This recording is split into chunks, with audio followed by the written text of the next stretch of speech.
This is what happened to Jesus when he went on the cross. When Jesus went to the cross, do you know what they done?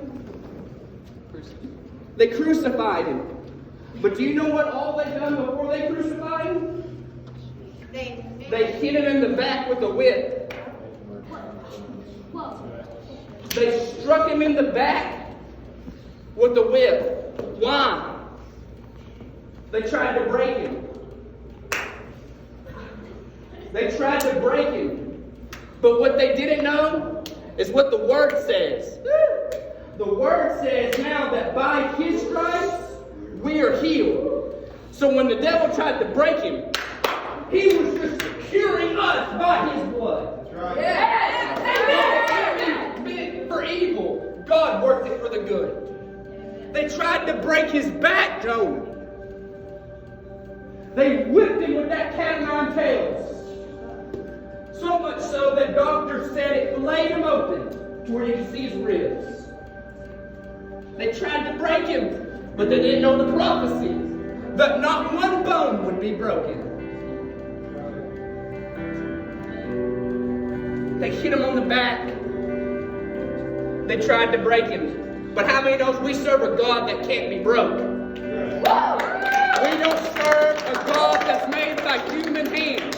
We serve a God that is unbreakable. He's unmovable. He's unshakable. He is El Shaddai. He's the King of Kings. He is the Lord of Lords. They tried to break him. They put a crown of thorns on his head to mock authority. They put a crown of thorns to mock his authority. But how many knows that authority that was given did not come by man, it came from God. The authority to tell the wind and the waves to cease and be still in peace, and there was peace. He had the authority to walk up to a tomb of Lazarus and say, Lazarus, come forth. And Lazarus had to get up out of that grave. He had the authority to show up on that island with the demonic and cast a legion of devils at a man that was tormented by spirits. He has the authority. But now, because of the authority that he has, we have that same authority. Now we can walk into a room and we can say, peace be still, and peace has to settle in that house. Now we can see people that's tormented by spirits and say, in Jesus' name, come out. And they have to come out. Now because of his authority, we can lay hands on the sick and they shall recover. They put a crown to mock authority. They put clothes on him that wasn't his. It says they clothed him in purple. They put a robe on him. They put material on him, Uncle Vinny, to cover him up.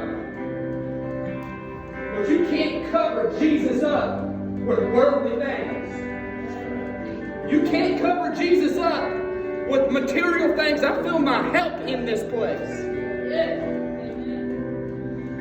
It doesn't matter what the world labels you as. Because Jesus has called you sons and daughters.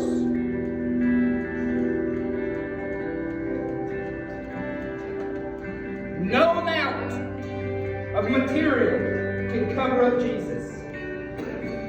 I'm going to close with this one. They reached up and they pulled out his beard. Do you know why they pulled out his beard? Because the world is always reaching for identity. The world is always trying to reach for your identity. And they're trying to pull it.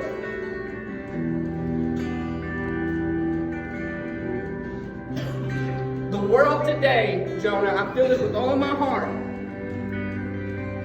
is trying to rip this generation of their identity. That's right. Pulling to be this to be acceptable.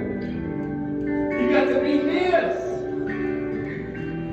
Trying to pull identity. But I believe that there's a generation waking up. You guys are waking up, and you're going to say, I am not going to live by what someone else says that I am, but I'm going to live by who God says that I am. Because He paid the price on the cross for you to live in the freedom that word talks about. The Bible says that He was beat, unrecognizable. Unrecognizable. He was beat. And I think, Pastor Andrew, why would God do that to why? Because I know sin's bad, Uncle Benny. I know it is. Sin's dirty, and sin will send you to hell. Sin is horrible. I get it.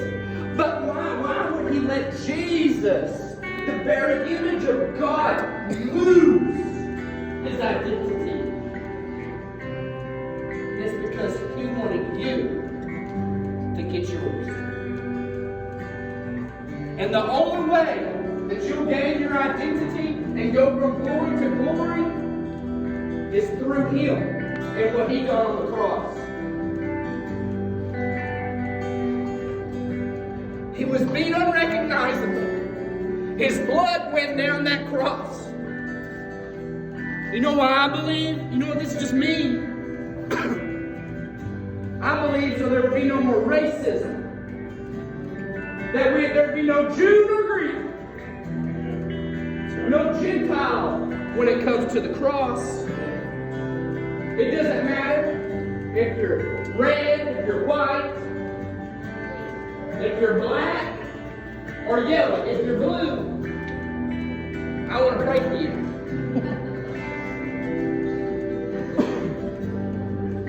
It don't matter what color you are. It don't matter where you come from.